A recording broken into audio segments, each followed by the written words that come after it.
name's Jack, and you're watching Talking Metal. Yeah. Hi everybody, this is Rob Howe from the Metal God, and this is Talking Metal. Hi, this is Ozzy Osbourne, and you're listening to Talking Metal. Hey, how are you, John? What's happening? Yeah, so those are some classic IDs right there, man. Absolutely. You'll have to send those to me so I can edit them in and get it in the YouTube version of this. I don't know if we were trying to stream live on Facebook, having a little difficulty with that, but we are streaming live on Zoom, and this will be repackaged, of course, for YouTube, youtube.com/talkingmetal. So that is great, and we are getting a few people joining us. It looks like. Nice. Yeah, I don't know, attendees. There we go. Kyle and Rob. Thanks for watching, guys.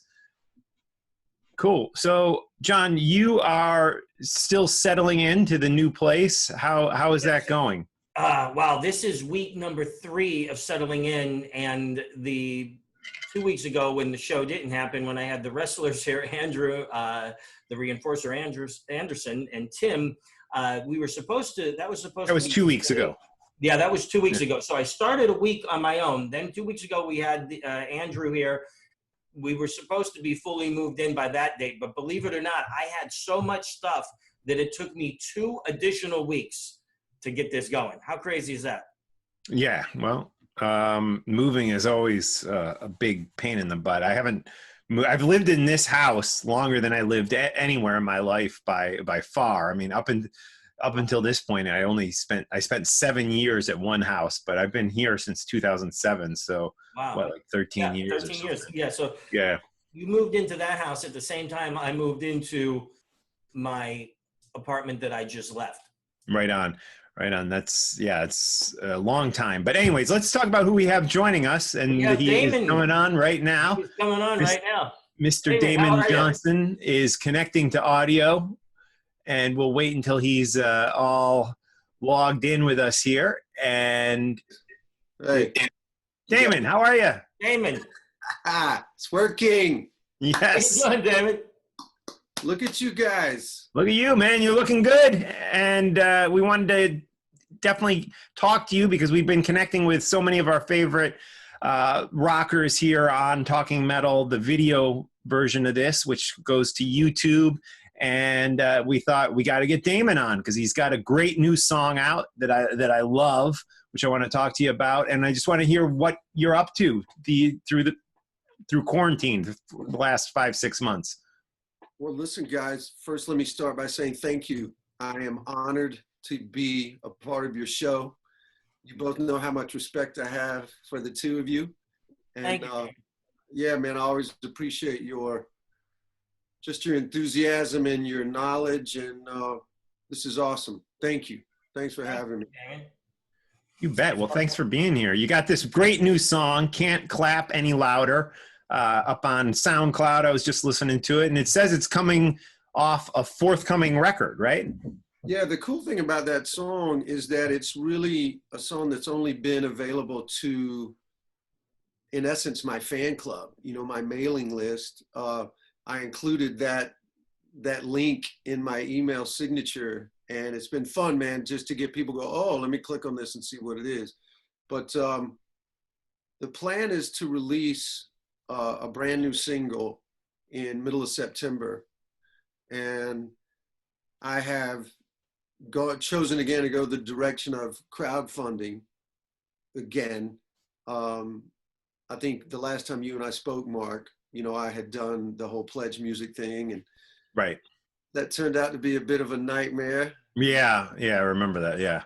But we were not going to let that stop us or slow us down. So going with another company this time, they've been fantastic. And I started a pre-order back in March, almost right as the pandemic hit. We didn't know it was coming. So I would imagine some of the other bands and artists you've talked to had a similar situation. It's like you had these plans, then the pandemic hit, and then you got to pivot. You got to come up with plan B pretty quickly. So we kind of took a pause on that pre-order just so we could figure out what we were going to do. Because, you know, not only could we not go out and tour and promote the record, but we couldn't even get into the studio here in Nashville. I mean, they had issued safety regulations, and, you know, basically you had to shelter in place and be in your house, which we were obviously supportive of from a health standpoint, but it makes things complicated if you're trying to be an artist and make a record. So and did you still have things that needed to be completed on the record? Yeah. without a doubt. Yeah. I mean, you know, I guess I learned a lot from the Pledge Music thing, that, you know, my fans have just been amazing, and they're very understanding of the concept that since I'm totally independent, I put these records out on my own imprint, you know, I'm not getting an advance from a record company, so I can go make the record and then say, hey, will you pre-order? Now you can pre-order. I put up the campaign so I can generate a little revenue and then get busy making the record. Let me back up a second and tell you the biggest thrill about all this, guys, is that my friend Nick Raskulinecz is producing this time. Wow. And I know that's a name very familiar to both of you, and probably any of your fans that are watching this thing tonight. I mean, Nick is he's a legend, man. And you know, my family and I moved here to Nashville in 2013, and I could have never predicted, you know, that I would cross paths with him, that we would become such great friends. Right. He did the Echo EP a number of years back, right? Which was awesome. Yeah. Right. And Nick, I mean, and I saw that, Damon, that Nick mixed Memoirs of an Uprising as well. That's right, John. You're exactly right. And, you know, the only reason Nick didn't produce is he was tied up at that moment. He was making that last Alice in Chains record he did. And, but he was super encouraging. He said, look, man, you've played me the demos. The songs are great. He made some suggestions on some arrangements and stuff like that. But for the most part, he just said, hey, man, when I think he had to go to the West Coast to do some overdubs with those guys. So I got into his studio and I cut the drums with my drummer, Jared, and just brought the tracks home and kept doing the work from there. This time, it's all with Nick in his studio, his amps, his room. Guys, it's insane. It's right. I can't overstate. I sound like so many of my classic rock heroes right now, but it's like, it's the best record I've ever made. Yeah. And of course, yeah, Nick, besides Alice in Chains, I mean, it's like, correct me if I'm wrong, Rush, like Foo Fighters, of course, Black Star Riders, right? I mean, the list just goes on with him. And the song Can't Clap Any Louder, that when those guitars hit you, when I press play on that song, the first thing you hear are those guitars. They sound so big. I mean, I was like, what? How come when I mic my amp sounds good in the room, but then when I mic it, I can never get the same sound I'm hearing in the room? What is that, Damon? Like, what are you playing out of on this song? I can't wait to tell Nick that you said that. He's gonna love that, man. You know, the fun thing for me as a guitarist working with Nick is he's got so much great gear. And he got so pumped about the demos that I had made at home, you know, just because I have a little drum program and I kind of take the song to fruition so I can present it in a way that, I mean, I'm literally trying to impress him, you know what I mean? Right. So, you know, it is the best moment of the whole process for me, guys, that the day that we're tracking guitars, because he'll go, all right, buddy, what do you want to use? And it's like, there's an old Hiwatt, there's two old Marshalls. He's got this killer Bogner that sounds great. He just got a new Fender. I can't remember the name of it right now off the top of my head, but you know, he's never hesitant to like stop what we're doing, change the amp, you know, move the microphone, use a different cabinet. I mean, he's so passionate about that stuff. So, Damon, let me just ask you about the actual recording. Do you have your cabinet in a like an isolated room, or do you have it in a large room, you know, mic'd, or do you go direct as well? Like, how do you do it? No, John, it's always an amp in a cabinet. The way Nick has made every record I've done with him. The Black Star Riders, I know he did the same thing with Mastodon because I'm friends with those guys. What you basically do, man, is you work the arrangement out, and then he wants to get the drums. Okay. And drums, basically, all it needs is, you know, some scratch tracks of like the guitar part, maybe a rough vocal just to know where we are in the song. Right. And then once we get that, then we get all the drums. So once we got that done, then Nick likes to put the cabinet, John, in the same big room where the drums are. Cool. I like that. So he's got some baffles like on each side of it. I think to deal with any reflection or whatever. I mean, he's a pretty big nerd about that stuff. You know what I mean? Right. I love it. The right microphones. You know, he's always using 2 mics on a cabinet.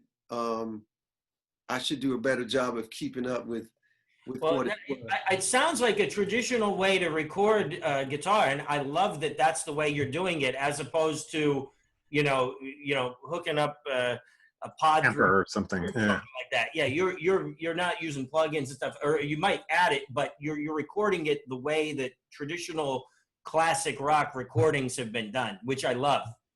Thank you, brother. I mean, listen, I love plugins. I love amp simulators. I love all that stuff, man. It's really great and it's fun. And certainly for me, when I'm making demos at home, man, I have a plug-in on my Pro Tools rig. I have my Malcolm Young setting. I have my Gary Moore setting. I have my Stevie Ray Vaughan setting, and that's it. I don't need anything else. So, you know, it's great for making the demos, but man, it's just such a thrill to get in that studio with Nick and start layering the guitars like you were talking about, Mark. And right. And the sounds great on the first song again, which is Can't Clap Any Louder. And this is off the forthcoming album. It's going to be self-titled or still untitled, it said on the page. I'm excited to share with you guys that all of this stuff we're about to drop within the next couple of weeks. I've got a really special live stream that I'm doing with the band. We're going to play the first single, which is a different song. It's actually the title track. It's a different song. Okay. I'll just tell you guys right now. The title of the record is called Battle Lessons. Okay. Awesome. Yeah, the track is exclusive to You're on Talking Metal. Talking Metal, that's right. But man, we're gonna perform that song, and then we're gonna perform a little Thin Lizzy tribute to celebrate the 50th anniversary. Wow. Thin Lizzy. And we're gonna have a guest guitarist that I'm not going to reveal. Okay.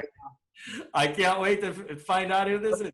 But when you guys find out, you're gonna go, holy shit, no wonder he didn't tell us, man. This is Wow. Wow. Cool. And that sounds amazing. I wanted to ask you something, and I want you to talk a little bit about Jim, your writing partner. And I know that he is work with you on the song that we just heard, the newest song, and you once described him as a rock poet. Well, I think I did say that one time, John. And Johnny Blade, his real name is Jim, but I've always known him as Johnny Blade. You know, that was his stage name and the name he had in bands and stuff. But he's a little bit of a savant, to tell you the truth, guys. I'm not kidding. I was out for a run today, and he called me, and he knows I got all this shit going on. You know, he knows that I'm trying to get this live stream set up. We're getting the single set up on all the streaming sites, and you know, I'm kind of pulling my hair out.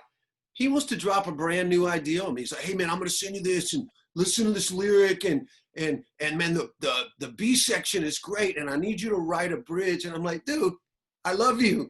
I'm fucking busy. Right. But I mean, I feel so fortunate to have a collaborator like that in my life, man. He's not driven by anything other than trying to write a great song, a great jam. I know for him, it's been super fulfilling now that I'm a full-time solo artist, because, you know, when I'm in writing mode, man, I don't mess around. I just, he and I'll get together. I'll have 10 ideas. He'll have 10. We'll kind of mess around with it. And then it's like, boom, I bring those ideas home and I finish them immediately. Wow. And he lives for that, man. So wow. I just feel like we're more like Nick Cave. We're kind of like Nick Cave and his partner, Warren. Those guys have been writing songs for the Bad Seeds for all these years. And when I see any documentaries with Nick in it, I'll call Jim. I go, dude, that's us. That's you and me right there. Is he in Alabama still, or is he somewhere else now? Yeah. Jim lives in Huntsville, Alabama, but we came up in the Birmingham scene together. I think he and I first met in the really early 90s, like right before Brother Kane took shape. And then his band had played with Brother Kane through the years. And then we did a great little side project or a one-off thing called the Motor Belly right around 2000, just for fun. And that was the first time we had written together. And that was when I got a sense of like, okay, man, he's different. Like he operates on a different plane. And it's a blessing, man, for me to have him in my, awesome. You guys have written such amazing stuff together, and you're a perfect combination. Thank you, John. He'll be really flattered to hear that, man. I'll definitely pass that on. So Damon, just so people know, the best place that people can pre-order the album is where? They go to your website? Well, the website certainly has the info, Mark. I'm using a platform called Indiegogo. Definitely just go to my website, because right. That takes you there. Yeah, the first thing that pops up on the page is the information about the pre-order crowdfunding campaign. And there's all different types of things you can get, different packages and stuff, and can even get a signed guitar. I was I got one right here. Check it out. Check it out, man. I went to my friends at Epiphone and I wrote a big check, and I got a bunch of these, man. Wow, that's beautiful. Yeah. Well, it's great, man. We've got these on the site. You can get one of those guitars that I'm thrilled to sign and personalize. You can pre-order everything: the vinyl, CD, the digital download. Got a new shirt that's coming. And then there's some cool kind of archival stuff. We have this thing called the Mystery Bundle. And anybody that gets that, there's all kinds of stuff, man. I've got like old promo shots from Brother Kane back in the early 90s that are super rare and kind of cool. And I've got some Alice Cooper. Me and the guys in the band used to have these cards that we would give to fans that would come to the bus. We never had anything to sign. We always felt creepy signing a copy, some dude's original copy of $1 Billion Babies. I'm not gonna sign that, dude. I'm not cool enough to sign that. So some of that stuff, there's some Thin Lizzy stickers. I got some laminates. It's like a cool thing. Nice. And let's see. There's just several things. I appreciate you asking about it, Mark. Right. Yeah. Definitely, I want to encourage people to just go to my website, and then you can click on the link to the pre-order and just check out all the cool stuff that's there. And hey, man, even if you pre-order the download, I really appreciate it. Yeah, and we'll have Damon's website, guys, linked through the show notes on talkingmetal.com and talkingrock.net, so definitely check that out. And, you mentioned Thin Lizzy, and I just wanted to back up a little bit. So on the new record, the forthcoming record, there will be some sort of tribute to Thin Lizzy with a special guest, correct? Well, not on the record itself. Okay. On the live, okay. Right? On the live stream. Okay, gotcha. The Thin Lizzy thing is simply a one-off. It's going to be a one-of-a-kind, unique moment. Man, you guys know about my love of Thin Lizzy even before I joined the band. And, doing these live streams, you're always looking for new things to do, like to make it fun for us and fun for the fans. And this special guest that I'm going to have recently moved to Nashville, and we were talking because our wives are great friends. And he's like, hey, man, if you ever want me to jam wow. on the live stream. And I went, what? Wow. So it was really kind of started with that. And then, I talked to the guys in my band, and they were thrilled. They're like, oh, that'll kill. So yeah, the Thin Lizzy thing is simply a one-off. I think we're going to announce that stream is going to be the 17th of September is the date. Okay. Nice. But And I caught your stream a week or so ago. It was just the trio up there rocking it out and playing all the songs that I wanted to hear. And how often are you doing these live streams? thank you so much, Mark. Thanks for checking it out. Oh yeah, absolutely. Thank you. We're doing those about once a month. You know, we don't want to, you know, I'm grateful for my fan base. It's not a big fan base, but it's a very passionate one. And, you know, we don't want to overdo it with that stuff. And we have found that kind of spacing them out 30 days is usually kind of cool. So when the pandemic first hit, I just started doing some acoustic stuff on like my YouTube account or Facebook or something like that. And, you know, as it grew and we began to realize, hey man, this may be the way forward for a little while. Let's try to make these live streams special. I was grateful that we found a place that I could bring the band in. We could be socially distant, you know, everybody's healthy, and, you know, it's working. And I'm so grateful, guys, because That's awesome. man, if I couldn't get with those guys and play a little bit, I'd probably start losing my mind. Like, Right.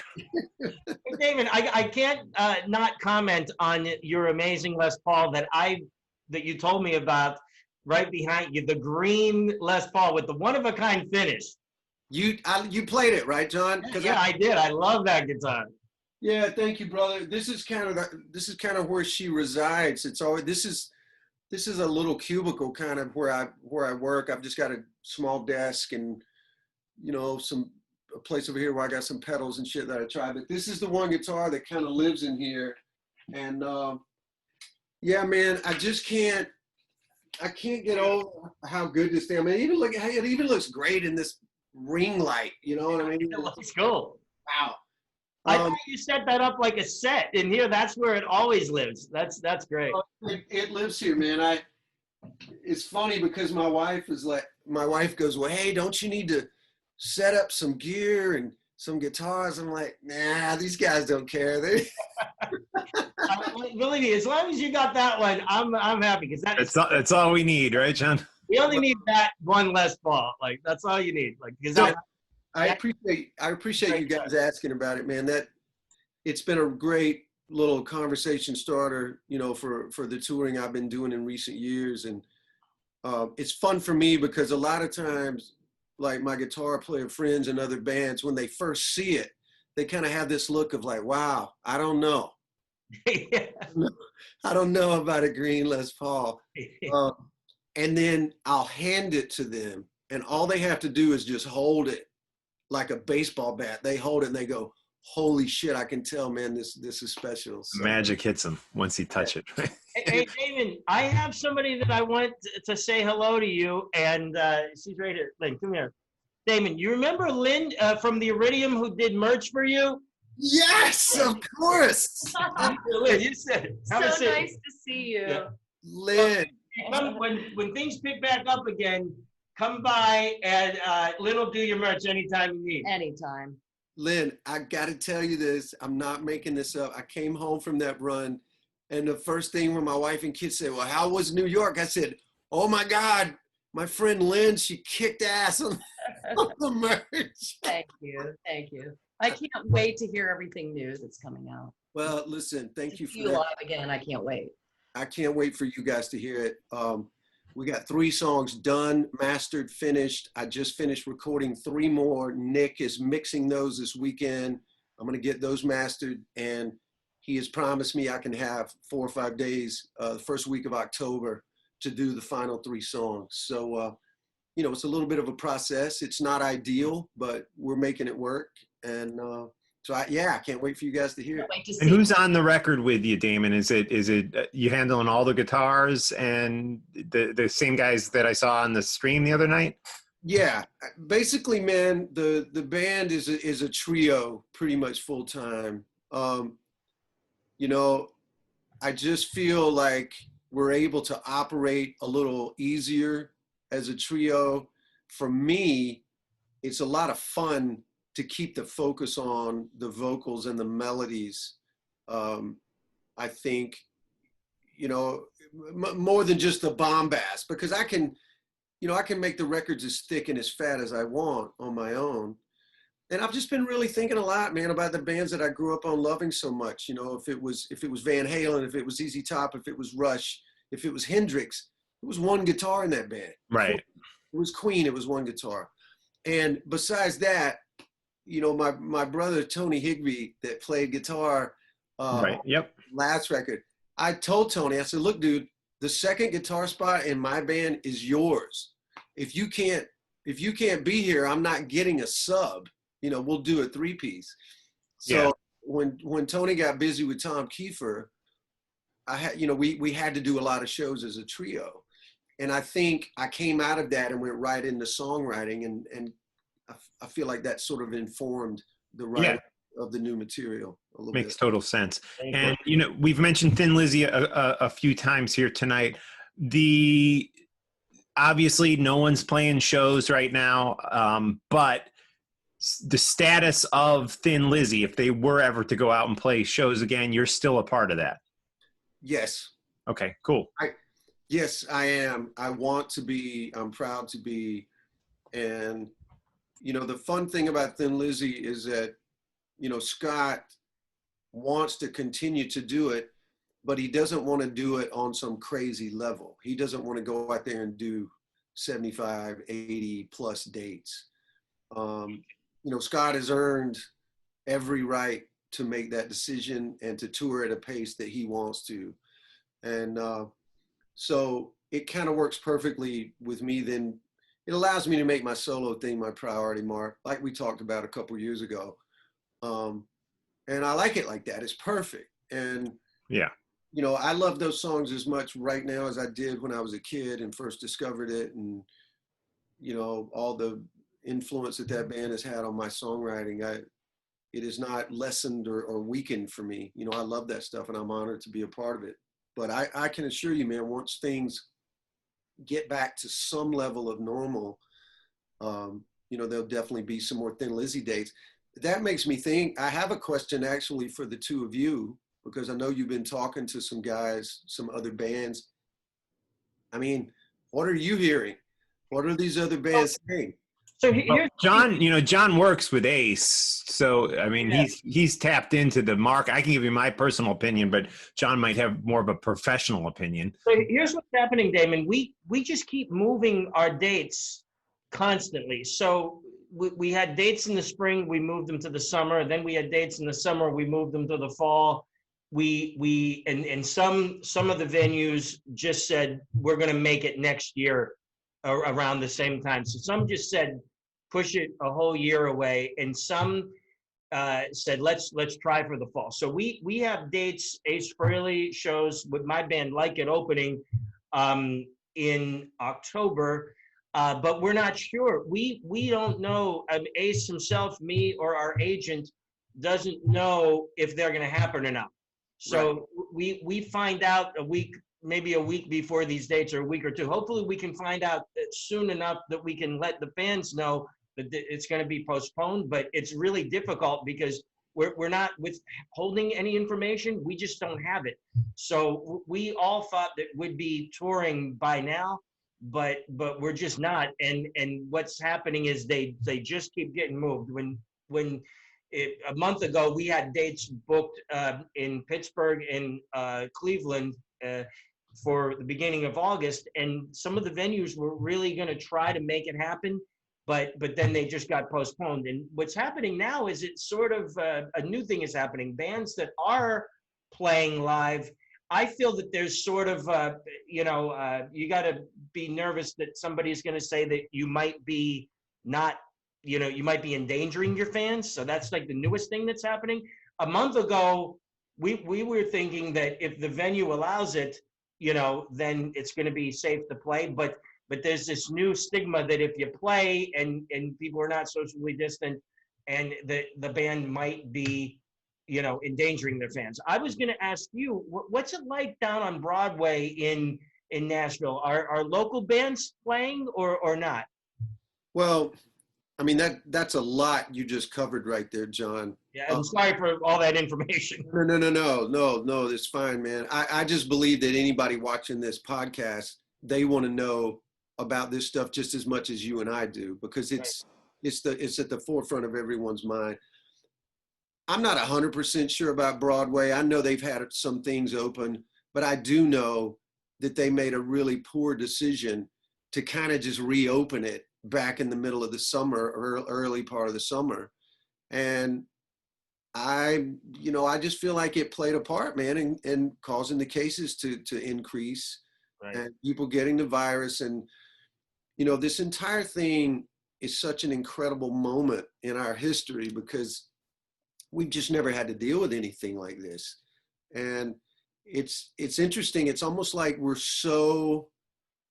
it's like we're so challenged with just our level of comfort. It's like we don't like being uncomfortable. We want to be able to do what we want. We want to be able to go where we want to go and see who we want to see and live the life that we've lived for decades. And, it just kind of gets down to this issue of like, well, the pandemic is clearly for real and it's affecting people's lives.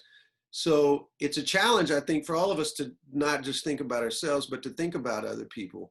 And to your point, John, I understand what you're saying. It's like, I wouldn't feel comfortable right now going out and playing shows with my band. I literally turned down an offer today to play a show for Labor Day. And these were guys that I know, a promoter I know. They're going to do a lot of things to make it as safe as they can. But man, they're talking about anywhere between 750 and 1,000 people.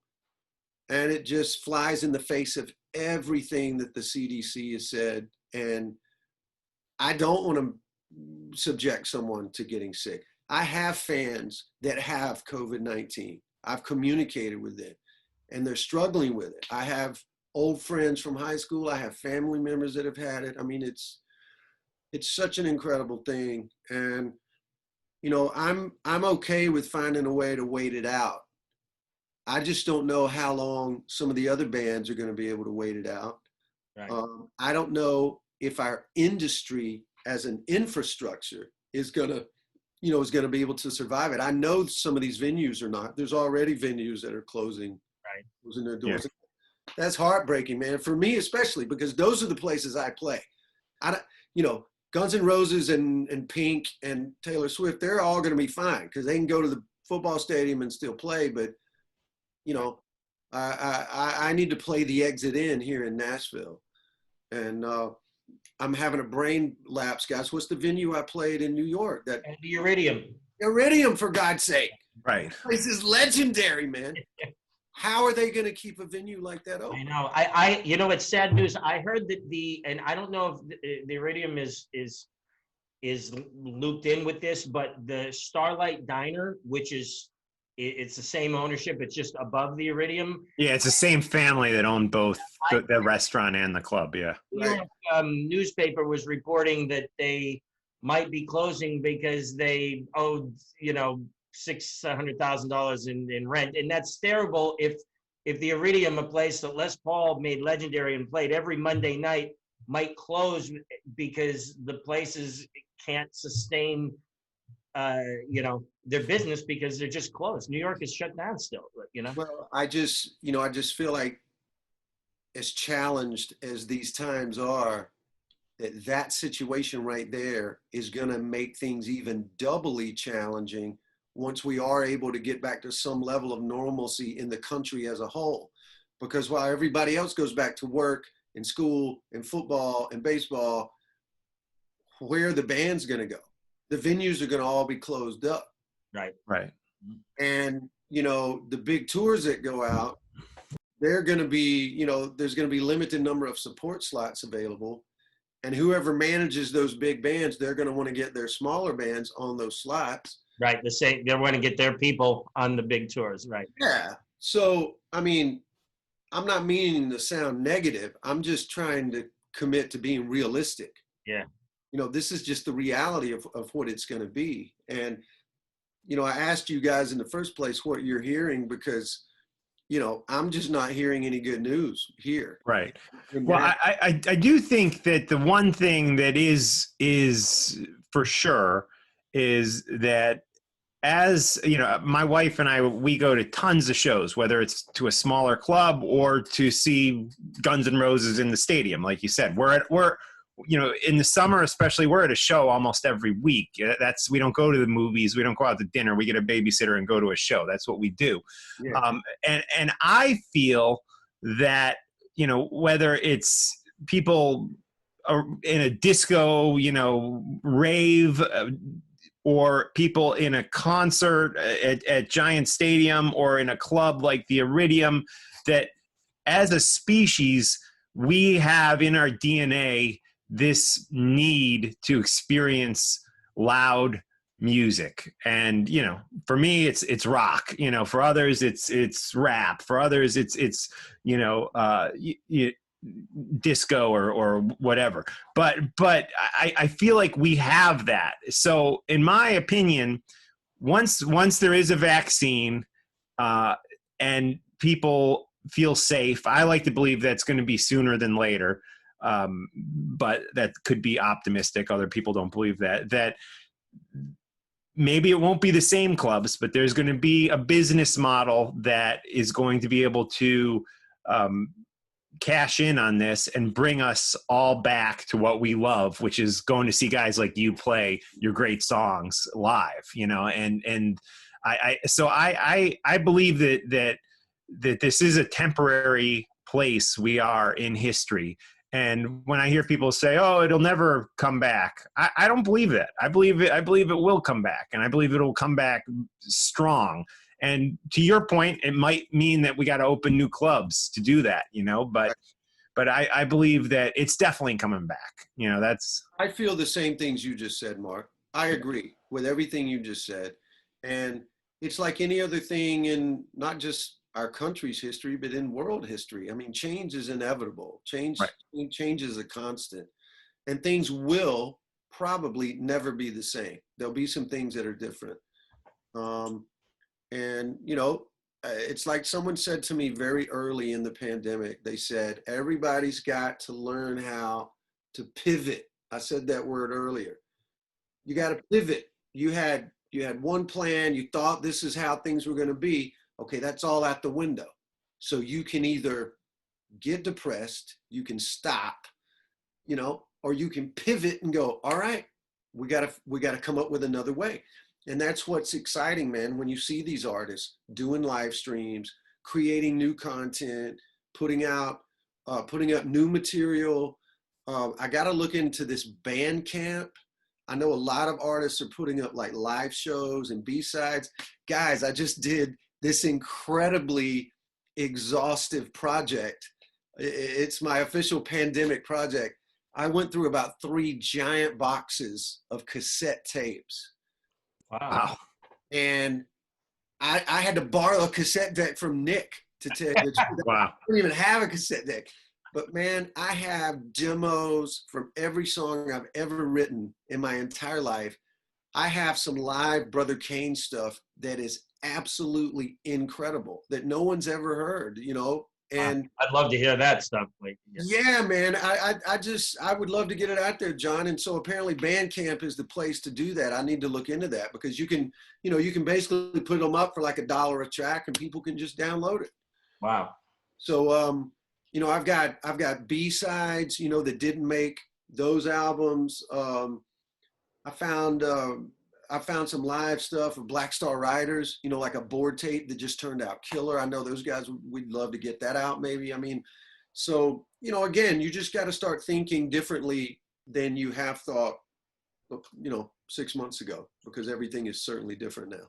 One of the things that I think both of you guys that is cool, and it's sort of, if you can see, I don't know how to say this properly, but one of the neat things is that came out of this pandemic is that we as fans are getting to see and hear cool stuff like what you're talking about. Because let's say the pandemic wouldn't have ever happened, you probably wouldn't have went through your old cassettes, and I might never heard this cool B-side from Brother Kane or a board mix that just turned out great.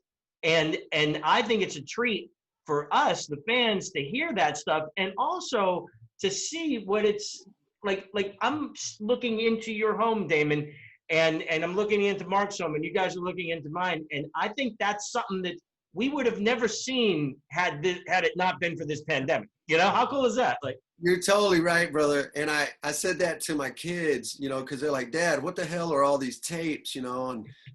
And I just think it's a fact, John. Had it not been for the pandemic, there's the very real possibility that those tapes would have sat in a box for the next 30 years, man. Yep. Until my time here is done. The kids wouldn't have given a shit what was on there. They would have literally just thrown it in the trash. Yeah, that's I think of that with my kids, like the stuff I have like hoarded away. I'm like, one day I'm gonna just die, and this stuff's just gonna go in the garbage. You know, I hate to say it, but that's called a fact. That is not maybe what would happen. That is absolutely right. What would happen. So Damon, you know, you have such an incredible history, and I know we've covered it in the past, but I always have to, before we let you go, just take you back a little bit. Brother Kane was such a big fan of that band. I know Lynn, who was on earlier, was too. That was such a interesting band because I know here in the New York area, you guys really broke through. K-Rock radio played numerous songs off. I think that's where I actually discovered Brother Kane. I don't think it was MTV. I think it was actually K-Rock. What from that era of your life, what are some of the fondest Brother Kane memories you have, or maybe a highlight of that band in that time? That's a great question, Mark. And ironically, I've talked to all the guys during the pandemic, all five of them, because we had an original bass player, Glenn Maxey, who was on the first tour and the first record. And I just think for me, my favorite moments, man, are when we got the news that a song had gone to #1. You know, it's like you can't define what that feels like to get that phone call, you know. And then the other is when, you know, management would call, we'd be on the road and they'd say, hey man, get the guys together. I got big news. And, you know, I'd literally be at a payphone and I'd go, okay, what do I tell him? He goes, we just got the Van Halen tour. Right. It's like, you know, we were just kids, and that was a blessing and a curse, I think, because we never lost that childlike enthusiasm. We were in awe of everything. We were in awe of getting to play with Robert Plant or getting to tour with Aerosmith. And I think if we'd have been a little more sure of ourselves, I don't mean be cocky or overconfident, but just be like, hey man, we've earned this. We wrote these songs, we made these records, we're a good band. You know, we deserve to be here with these heroes of ours and getting that respect because we've earned that respect. So, it just always felt like, you know, they were my college buddies and we had this dream and then we went out and made it happen, man. All our dreams came true. We never set the bar like any higher than, hey, what if we can make a great record and go on tour with Aerosmith? Well, it happens. That's awesome. Amazing story. And of course you had your time with Alice Cooper too. A similar question with that span of your career. What are some of your fondest memories of being in Alice's band? Well, you know, the greatest times for me, I mean, the shows were amazing. I was a little overwhelmed by that too, guys, to tell you the truth. It happened kind of fast. And, you know, I think I'd taken a little bit for granted, like just what an icon Alice was, because the shows were big right out of the gate.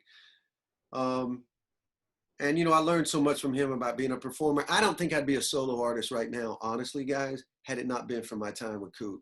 Because he used to tell me, he'd say, Damon, you play great, you sing great, you write great songs. You know, he's kind of like, what are you doing here with me? You should do your own thing. So, but guys, I had so much fun with Coop when we would play golf together. We played literally hundreds of rounds of golf because, as you know, that's his. You know, that's how he stays clean and sober, man. He traded in one addiction for another one, and the other one's a little healthier than the first one. And so many great times together, so many great stories and jokes and, you know, and like kind of life lessons, man. Anytime I was struggling with something, I could talk to him about it. And he's just an incredible role model. Again, it was a turbocharge of confidence for me to get that experience with him. Because it's like, hey, man, if I can do this, then wow, maybe I can do anything. Right on. Awesome. Right on. Awesome Cool. stuff. Cool. All right, man. Well, we appreciate your time. We appreciate you checking in with us tonight. We're going to encourage everyone to go to the website and check out the new song. Can they hear it? You said it's not on Apple Music or anything yet. So the new song is kind of hidden, you said? Well, basically the track that you heard, Right. it was in my email signature. Yeah, that's how I heard it. Yeah. That song has been sent out to all of the fans that have pre-ordered the album Oh, okay. through that campaign. So they're kind of getting priority on all that stuff. The first track, the first single, the proper first single, the album title track is coming out in the middle of September. That will be on Spotify. But again, I'm grateful to everybody that pre-orders the record because there's a lot of exclusive stuff. They will hear that debut single before anybody else. They're going to hear the rest of the record before anybody else. And, you know, they're just kind of riding shotgun with me, man, and almost getting to experience the new mixes as I do. So it's a lot of fun. It's a shared experience for sure. And Damon, we want to stress to all of our viewers and listeners that if you go to your site, there's a lot of other cool things you can get too, like that signed Epiphone guitar, and you have more like that. And everything from the signed Epiphone guitar to cool promo signed photos of Brother Kane and all kind of neat stuff in your archives that you could possibly get through different packages that you can buy with this record. That's right, John. We can play a round of golf together. Wow. The acoustic house, concerts sound really cool. Yeah, man. We've had those. I live in kind of a hip town, and we've had some of those people come through and do those. You'd be great here. We should have you do one here at my house. Hey, bro, I would love to. I have such an affinity for New York and the East Coast in general, man. That whole area has been so supportive of me my whole career, and it would be a thrill to do that. But again, man, thank you guys for talking about, the pre-order campaign. Thanks for having me on. Listen, promise me when the record drops later in the year, I'd love to come back on, man. Oh, absolutely. Yeah, no doubt about it. Whenever you want to come back, you're always welcome. And that'd be great. We'll get the pre-orders going now, and then when it's out, we'll get another round going, and you come back on for sure. I would love it, guys. Listen, say hello to your lovely wives. I'm going to tell my wife how impressed you were with my ring light, how great it looked. Okay. Right on. We have another person who wants to say hello to you, Lynn and Beth. Lynn's friend Beth from the Monsters of Rock cruise. Lynn, come too. Come on. We got two people that want to say hello. Thank you so much. What's happening? Wow, this is so great. This is like the greatest video podcast ever. I love it. It's great to see all of you guys. Yeah, these guys love you. Well, thank you so much. I miss getting to be in the same room with you guys. Listen, we're gonna all get to congregate again one day soon. It's gonna be Right on, Damon. Can't wait. All right. Cool. Thank you, Damon. You have a great night. Hey, we got to give one. I'm gonna leave you with a toast. Yes, the Talking Metal Toast. Talking metal toast to the now late great Pete Way. Pete Way, yeah. Oh my God. We love you, Pete. We miss you, brother. Yeah, I was reminiscing. I saw him with his band. Everyone thinks UFO, which of course they should, but Wasted had some really good tunes. I was a big fan of the Vices record by Wasted, and saw them open for Maiden actually back on rock star, man. The 88, yeah. Rock star, Pete Way. Absolutely. All right. No doubt about it. He showed us all how it is supposed to be done, man. Right on. Right sure. on. All right. Good Stay health. safe. Thanks. Good you. I'll see you. Let's talk again in a few months. All right. Yeah, touch base anytime. Damon. Cool. Thank you. Keep in touch. All right. Bye. Cool. Ladies and gentlemen, Damon Johnson, who has played with so many great bands from Black Star Riders to Brother Kane, Alice Cooper, did some work with Queensryche even. I mean, he's really done a ton of stuff. I believe wrote a song with Steven Tyler or for Steven Tyler. I have to check on that. But yeah, he's done so much great stuff through the years. Always great to connect with him.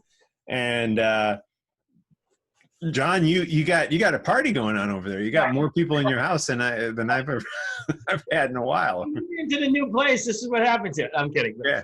The place is so big you can socially distance without a problem, right? Yeah. Of course, you got 3 people here, 1 on each floor. Like, okay. Right. On. Yeah, no, that was great talking with Damon. And we will get that up in podcast form and also on the YouTube channel. And yeah, so we're moving ahead with these Metal Crush episodes. Yeah, Mark. Yeah. And so happy how great that's going. And yeah, 50. The one with Andy from Black Veil Brides and Guar, we're at 50,000 views, which is I guess good, but then it's crazy when you have a budget, as you know, John. The things you can do, and we have quite a massive budget. At least for me, it's massive. I can't believe what they're spending on these. So it makes me wonder, like, how much you can profit off of 50,000 views, which I don't know. They said don't think of it like that. It's like it's more about the overall platform and how it's performing, and how they shift money around within NBC. But people are like, wow, it looks good. It's like, well, yeah, there's a team of people working on it, but it's not like, it's also tough, like, because for every little picture that we show, it's not like when you and I do a video, we just grab something off the internet and put it on there. We got to get somebody to sign a release form. And we showed a picture of Halford's new book in the episode that airs on Monday. And as of today, we didn't get a release back. And they're like, oh, we got to go back and take that picture of the book out. And I was like, you don't understand. They want that picture of the book in there. So I convinced them to leave it in there, even though we didn't have a release. But it's interesting to be kind of back. I do a lot of promo production work, but back working on long form production, especially on a subject matter that I love. So anyways, we got Scott Ian on the next episode. You've met Scott before, right? I know Scott. Yeah. Absolutely. Yeah. Yeah. So he's on the next episode. Yeah, that's great. Yeah. Mark. And we got Jonathan Davis and Corey Taylor on the and Maria Brink, who said hello. She said hello. Yeah. Yeah. Yeah. I said, she said, tell John I said hello. I said, you remember John and I? And she was like, yeah. She said that was one of their first interviews they ever did, was with you, and you had him in your office or something? Yeah. Let's not divulge exactly where that was, but right. I had Maria and Chris in my office, and let's just say it was in New York City, and it was really cool. It's so funny that was one of the first interviews they did. And then, of course, we had him on the TV show. We did the incredible jam of the Unbroken, right? That was Unbroken. Yeah. Yep. With Jose from Sirius. And then we did Run to the Hills, which I still watch that. I still watch both of those jams. But Run to the Hills was like the outtake that didn't air on the TV show. And it ended up, we put that out on our YouTube page. And Maria did such a great scream, at the end of that song, and right, scream in the middle, and she was so good. And Chris is just Chris Howarth is such a great musician, and those guys are great. I love those guys. Yeah, and they're the only 2 remaining members from that day. But they, she reveals some breaking news. They're coming out with I'll tell you guys, In This Moment comic book. Which that'll be the exclusive. So yeah, so it's and that's it. That's the 4th episode. Technically, I'm done a week from today. So it's been like an exhausting run, but like a massive high. So yeah. I have to today we're done. I'm done writing all the stuff. I'm done shooting all the stuff. So right now I'm just like watching cuts, but so it's less busy. But I hope they do more, man. And I even if they don't, I do believe I've learned some lessons that I can apply to what you and I do here. Because Mark, let me ask you, are you editing these shows too? No, I'm not at that level. I mean, that's honestly, when I said, okay, we're spending, 30 $35,000 per episode. I said, where is the bulk of that money going? Because I know it's not going to me, and it's not going to Whitney who hosts. And they said the most of it goes to editing. So, we have like top of the line TV editors who work on like HBO shows, doing work on these. So they're good and they're fast, and I can edit, but I can never do what they're doing, at least not in such a short period of time. They turn stuff around really quick. But yeah, it's been a lot of fun, and I've managed to, I think, a kiss in every episode. So yeah. So they're well represented. Yeah, that's awesome. I'm happy to hear that, and I think it's so great, Mark. And I think it's a plus for Talking Metal too, because it keeps the, like on your resume now, that's another cool thing that you've done, and we just keep adding more things, and we have that one sheet, and that's a new thing to add to the one sheet. We've got definitely all our different things. We got Ace, we got the books, we got the songs, we've got Fuse, we've got Headbangers Ball, MTV2, we've got VH1. We've got a lot of credits. That Metal Show. Yeah, and I do feel like with That Metal Show, which has now been gone for, at this point, 5 years, over 5 years. The thing is, we did Talking Metal on Fuse, and then they started That Metal Show. And I always felt that maybe one of the reasons we can never get Talking Metal back on TV, we'd always hear, well, there's already That Metal Show. They don't need two, Yeah, but if it's That Metal Show, maybe Talking Metal can come back. Yeah, and I feel like now, with That Metal Show not happening, there is a tremendous potential void, and Metal Crush doesn't fill that void, because it's rockers talking about horror and sci-fi and stuff. But I do feel like, especially with our jams, there's a very opened, a big opening there that we could fill. And I mean, what I would love to do, and it's very hard to do without a budget, but we do this show, you and I, we talk to people like Damon Johnson or Sebastian Bach or Ace, we do an interview, and then we end each episode. These internet quarantine jams are so popular now, and everyone's doing them, that we end each episode with one of those, Right.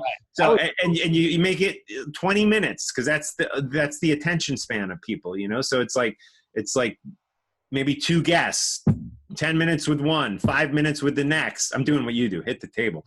And then you end with a 5-minute jam. I mean, and that's Talking Metal. I mean, now if we had thousands of dollars to do it, it would make it a lot easier, but that's what I'm envisioning. And I think that would be cool. Yeah, I think you and I should talk offline about it more. Yeah, no, if you ever see me doing that, I'm making noise so that the lights change, because sometimes it gets dark in here. Oh, okay. Controlled by audio. But Mark, I love that idea. Guess what? Don't laugh at me. I'm drinking, ever since that debacle episode, Seagram's Escapes. What's that?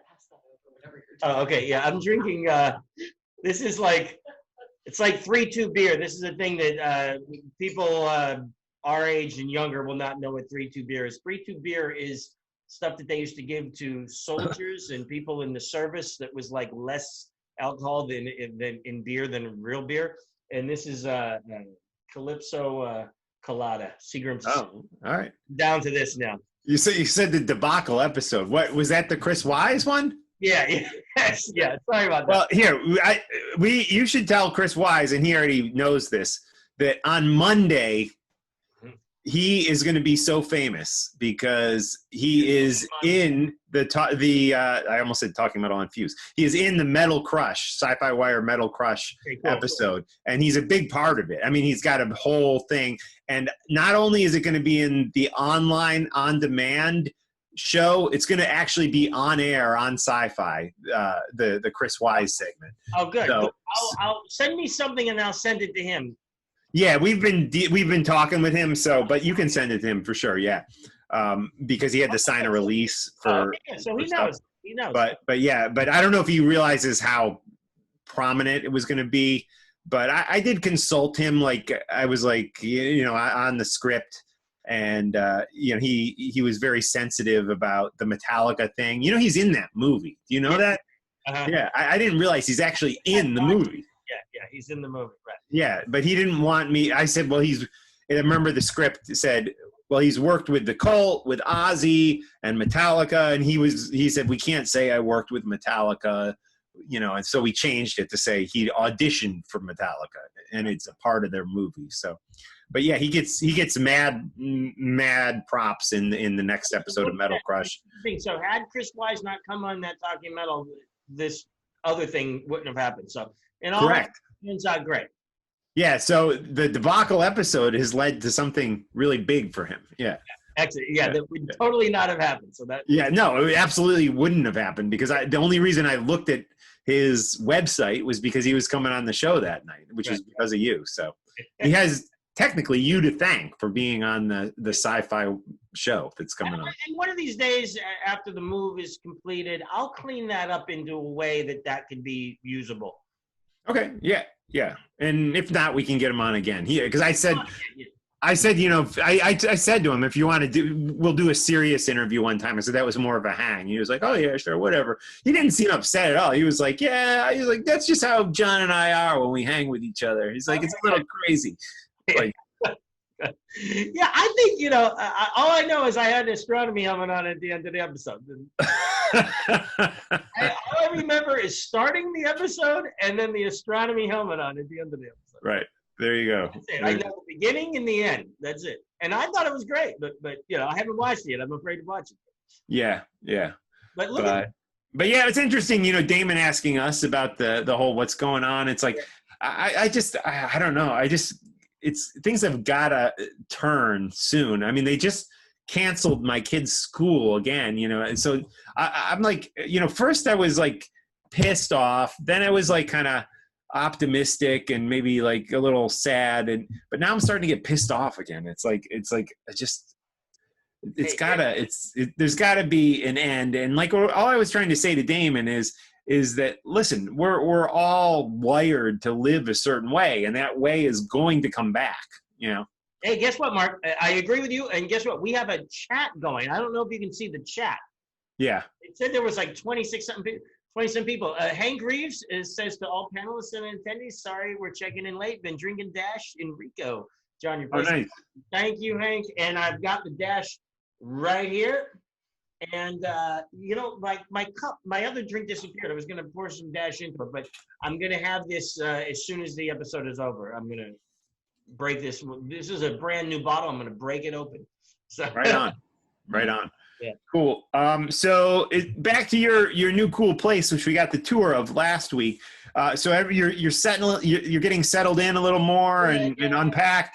We're going to have to do a second tour somehow where the Wi-Fi is better so you can see, because I've like souped it up even more. Like I've got black lights at the bottom of the amps. I've got these going. I still haven't hooked up those rotating firehouse looking beacons, but I just hung up a guitar in the I put the Jackson Roswell Rhodes above the video games, so that looks cool. It's on the wall. That's the thing I'm most jealous of. We just on Metal Crush interviewed Lejean from Seven Dust, and he had an arcade just like you. It reminded me of you with the games, and it's like that's what I want, because it was such a part of my childhood, and it's something that kids today probably don't get, but I would go to an arcade and spend hours and hours there. And after I had no money left, sticking the dollar in the change machine, getting the quarters, or in some places tokens, and just feeding them into Centipede, and Defender. And what were some of your other favorites? I remember Missile Command, Defender was great. Tempest. I love Tempest. You spin the dial. Yeah. Listen to what I just did. You're not going to believe this, Mark. I'm getting crazy. I took the Asteroids machine apart, and I put in a new computer chip, and instead of having 4 games, it now has 12 games. I got a control panel, so now I'm getting what's called Arcade 1-Up modding. And modding is like when you change it a little bit. So I put a new control deck on it, and I even literally took the chip out, replaced the chip. It's about this big. Put pins in. I didn't do any soldering, but now I've got a game that has 12 games in Asteroids instead of 4. So I'm getting crazy. I'm getting nutty. And I ordered a tabletop Ms. Pac-Man from the same company. It should be coming at the end of the month. Wow, that's amazing. That's amazing. And there is an arcade in Westfield, which is like an old school style arcade. It's more like, they do it kind of just to take people back to that experience. But obviously you can't go there now. But yeah, that is such a cool thing that you have going on there with the games. Now is Centipede still available? Yeah. Well, here's the thing. Centipede. That was Atari, right? Centipede was Atari. Well, I had Centipede twice now because I have it on the one I modded, and then I have the regular Centipede game. Here's the thing. I'm not sure if the company is still offering that one, but I'm sure you can find it online, maybe used. But Centipede, I have that, and technically now I have 2 versions of Centipede, but I have a machine that says Centipede on it and everything. And then, well, the arcade version was quite different than the home version. These versions that I got are the arcade versions. Oh yeah, because they were always the better versions. But I'm going to throw some names at you. You let me know if you remember these games. Cubert. Yes, it's the pyramid. Yeah. Battlezone. Yeah, I remember Battlezone. Battlezone, you had to look through the viewer. Do you remember? I wasn't big into Battlezone, but I know Battlezone. Yeah. What was the one that was like a cartoon? It was like a little bit Dragon Slayer or Dragon's Lair. Yeah. Lair, right? Yeah, that was a good one. Dragon's Lair. That was a totally different thing. That was like looked like you were watching a cartoon. I don't even know how they did that. I don't even know how that. I don't even know what technology that was.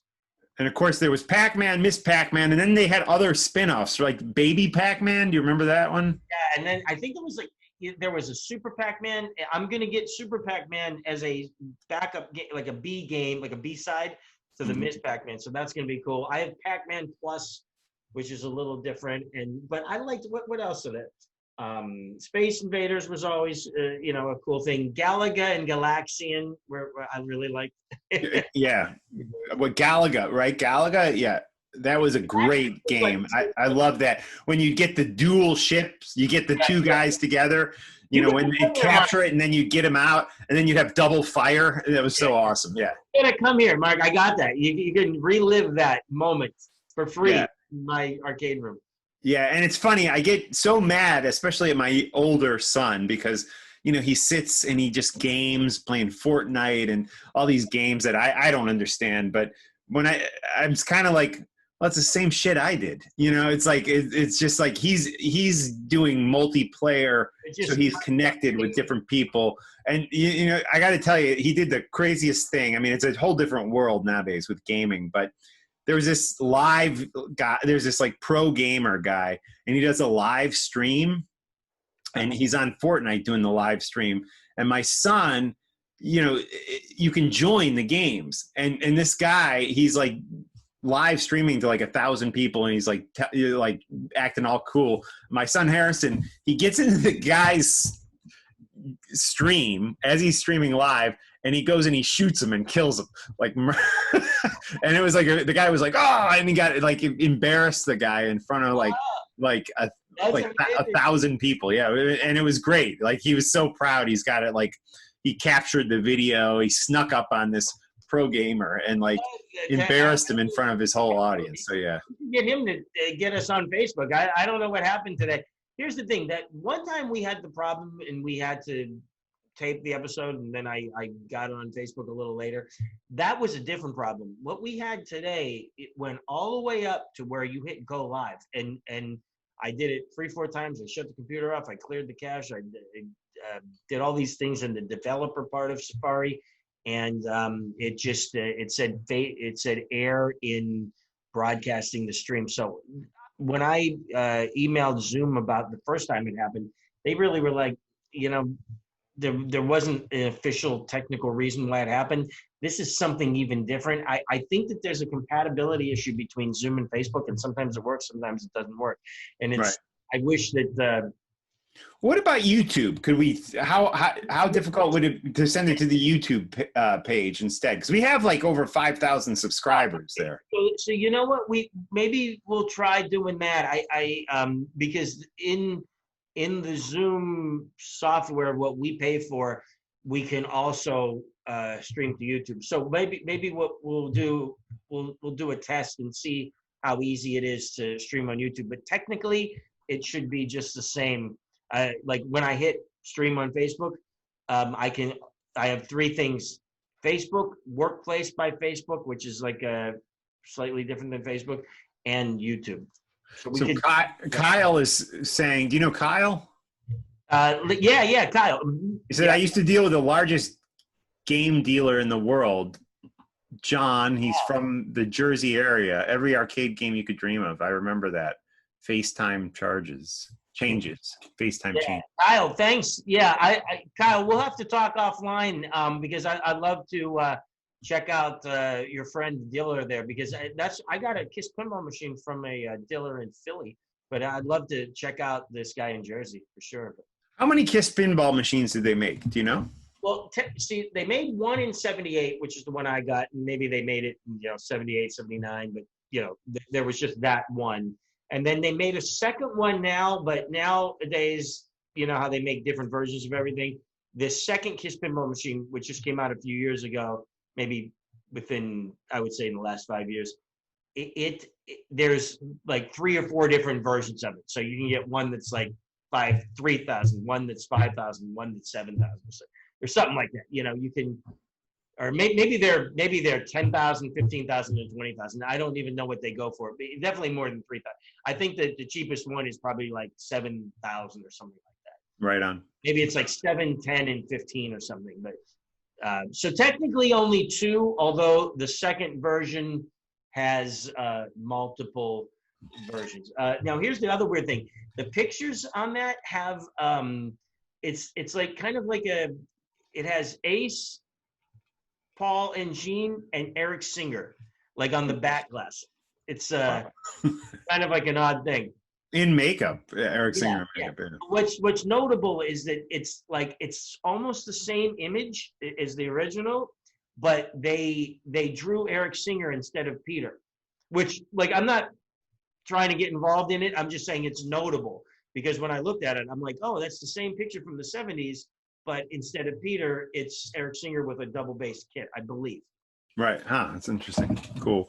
Well, I know you got some guests there, but anything else you want to talk about before we wind it down? I wanted to say it was great having Damon on. And just a disclaimer, I'm not trying to get involved in the Peter, Chris, Eric Singer thing. I love both people, but I'm just noting that. Yeah. Well, they've done that. Like I just bought the Kiss socks. And it's definitely, I need to check again, but I believe it's definitely the they've altered the faces of Ace. Whatever, the Space Ace or the Spaceman and the cat to look more like Tommy and So they do that. What's funny is that, speaking of Spaceman versus Space Ace, I was always telling Ace, you're the Space Ace. He's like, no, I'm the Spaceman or the Space Ace, but sometimes he says Spaceman, and I always thought it was the Space Ace, but he's Ace, so he says he's the Spaceman. Right. I don't know. Both Spaceman. I love. Speaking of Spaceman, I do really like the space trucking video. Yeah, and not only is it such a great Deep Purple song from that classic era of Deep Purple, but he does it justice. When you cover a song, listen, Ian Gillan and Richie Blackmore, it's very hard to do it justice, and he did it. It works, and I love all the little nods to the little, I don't know what you call them, like Easter eggs to the space bear and all that type of stuff. And I love fun. And I told Sci-Fi, I said, I wish we were doing a 5th episode because I wanted to get that in there because that's perfect for what they're looking for in these shows. The crossover from rock to sci-fi and stuff like that. So Yeah. Now that's I love when he goes space ace trucking, like Yeah. yeah, like space ace. So he is a space ace. See, he's saying it now. He's a space ace. So Ace says he is officially the spaceman and the space ace. Right. And have you heard from him lately? Is he doing all right? Yep, absolutely. Yeah, we're both still in like moving, like both of us moving at the same time. I helped him one day, and then I had to jump. Wait, where's he? He's moving from California to New Jersey, or yeah. Mhm. Wow, that's a big move. It's I mean, and that move of stuff from California is, I mean, the Ace is moving from one place in Jersey to another place in Jersey and moving from California to Jersey. So it's like Oh, okay. there's like multiple legs, as they say in the touring industry, of this move, and it's going to be epic. Right. I hear you. Anyway, so yeah. Well, anyway, Mark, I had a great show. I heard from Steve Brown. I'm going to hook back up with him. That was a great interview with Steve Brown from Trickster. Yeah. Did you tape that or you record that? Yeah. Remind me. I'm sure I did. I know his connection was a little weak, but we can definitely throw it up on YouTube if you want. Yeah. And I love his new music, and I think he's like literally my favorite guitar player right now. He's so good. Yeah, absolutely. Great player. Damon. Yeah. Also Damon. Everybody we have, it's not that everybody we have on, I really think Damon is an amazing musician, and I think Steve Brown is just outstanding as well. So yeah, absolutely. Both extreme talents right there. So all right, John. I will see you, and yeah. I'll Lynn, have a good night. John, have a good night. And who's your other friend? This will be on YouTube. Oh. But yeah. Okay. Bye. Guys, have a great night. Nice to see you. Good seeing you. Bye, guys. Okay, take care, guys. All right, see you, John. Thanks. Bye-bye. Bye, everybody who's watching on the Zoom. Kyle and Hank and everybody else. Thank you, guys. Well, and Rob, John, Usario. We've got a bunch of people on the Zoom chat. So thanks again, everybody, for tuning in. Take care, everybody. Bye-bye. All right, see you, John.